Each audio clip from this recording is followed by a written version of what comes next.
Hello friends, welcome to Exampur. तो दोस्तों, मैं कुलजीत आज फिर आपके साथ। तो आज है 7 जून 2019 और हम करने जा रहे हैं करंट अफेयर मिसाइल। तो लाइक शेयर सब्सक्राइब करना मत भूलेगा। तो सबसे पहले आता है कि जैसा कि मैंने बताया था कि WHO के लिए बाहरी लेखा परीक्षक मतलब CAG बाहरी लेखा परीक्षक के रूप में कौन से भारतीय अधिकारी को चुना गया है।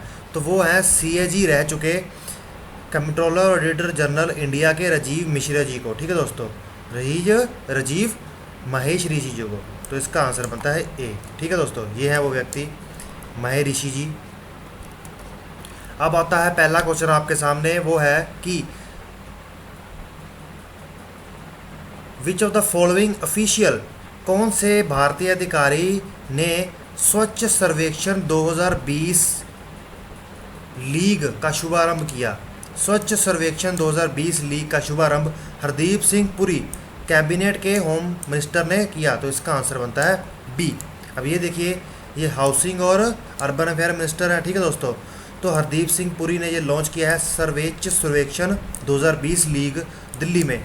इसके तहत हर शहर में सफाई की असेसमेंट होगी, सफाई की जांच होगी। यह लीग भारत के शहरों और कस्बों का एक त्रैमात्रिक स्वच्छता मूल्यांकन होगा। ठीक है दोस्तों, स्वच्छता का मूल्यांकन होगा कि कौन सा शहर कितना स्वच्छ है। ठीक है दोस्तों, अब आता है दूसरा क्वेश्चन आपके सामने, वो क्या है कि किस देश ने पहली आर्कटिक ट्रेन सेवा शुरू की। पहली आर्कटिक ट्रेन सेवा, अब आर्कटिक ट्रेन सेवा शुरू की है रशिया ने। अब ये रशिया से नॉर्वे जाएगी। तो इसका आंसर बनता है सी। अब ये आर्कटिक क्या है, ये देखिए दोस्तों, ये देखिए, यह आर्कटिक रीजन, आर्कटिक एरिया है। ठीक है, ये है रशिया। अब रशिया से आर्कटिक से होते हुए ये देखिए यहाँ से ट्रेन ये ऐसे जाएगी। ठीक है, ये होता है आर्कटिक एरिया ना यो। ठीक है दोस्तों, ये ऊपर वाला। अब नीचे वाला एरिया एंटार्क्टिका का आता है। ठीक है, इसी को ध्यान में रखते हुए अब आता है, ये देखिए, रूस ने आर्कटिक क्षेत्र के लिए पहली पर्यटक ट्रेन शुरू की है। ट्रेन रूस के आर्कटिक क्षेत्र से होकर नॉर्वे तक जाएगी। ठीक है दोस्तों, जैसा कि मैंने आपको बताया।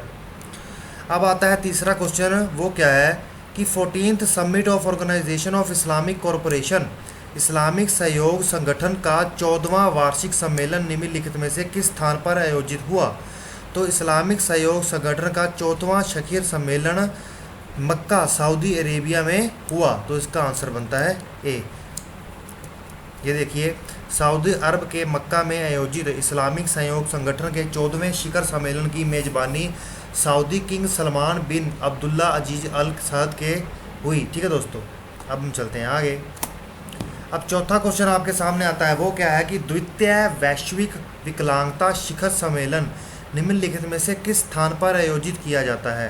द्वितीय वैश्विक विकलांगता शिखर सम्मेलन अर्जेंटीना में किया गया। तो इसका आंसर बनता है ए। ठीक है दोस्तों, अब इसकी थोड़ी जांच और भी देख लें। ये देखिए, दूसरा वैश्विक विकलांगता शिखर सम्मेलन अर्जेंटीना के ब्यूनस आयर्स के आयोजित किया जाएगा।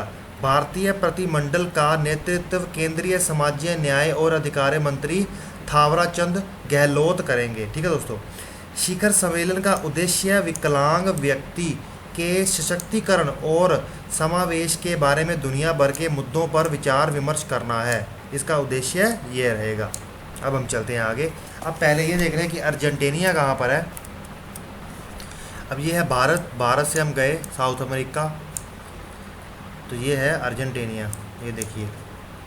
ठीक है दोस्तों, अब हम चलते हैं वापस।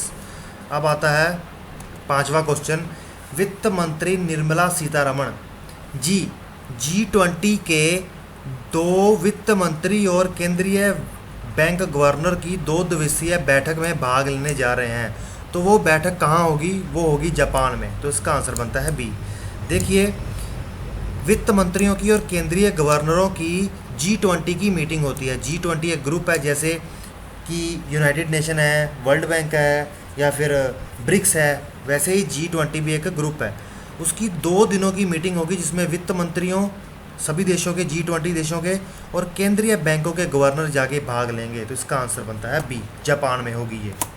अब ये देखिए, वित्त मंत्री निर्मला सीतारमण जापान में G20 के वित्त मंत्री और केंद्रीय बैंक गवर्नरों के 2 दिवसीय बैठक में भाग लेंगे।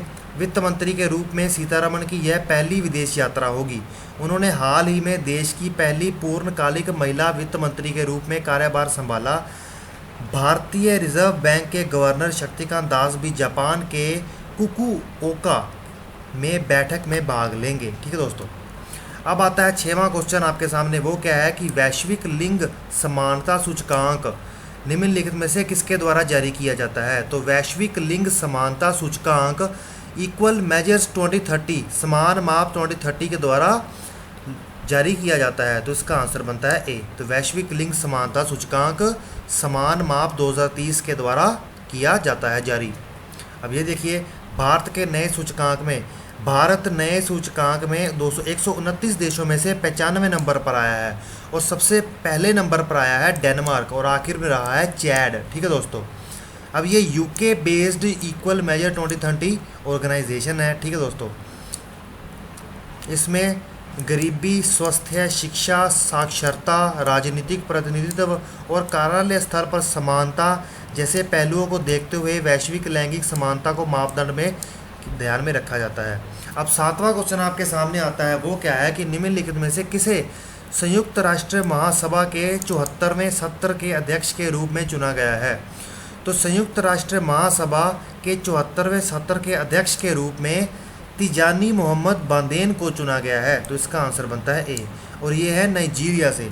ठीक है दोस्तों, संयुक्त राष्ट्र के नाइजीरिया के राजदूत संयुक्त राष्ट्र के नाइजीरिया की तरफ से जो राजदूत थे मोहम्मद बंदे को संयुक्त राष्ट्र के 74वें सदन के अध्यक्ष के रूप में चुना गया है। अब आता है क्वेश्चन ऑफ द डे। वो क्या है कि महाराणा प्रताप सिंह जयंती कब मनाई जाती है, किस तारीख को मनाई जाती है, ये आपको बताना है। तो दोस्तों इसी के साथ मैं आपका एग्जाम पोल में आने के लिए थैंक्स करता हूँ। Okay friends, bye.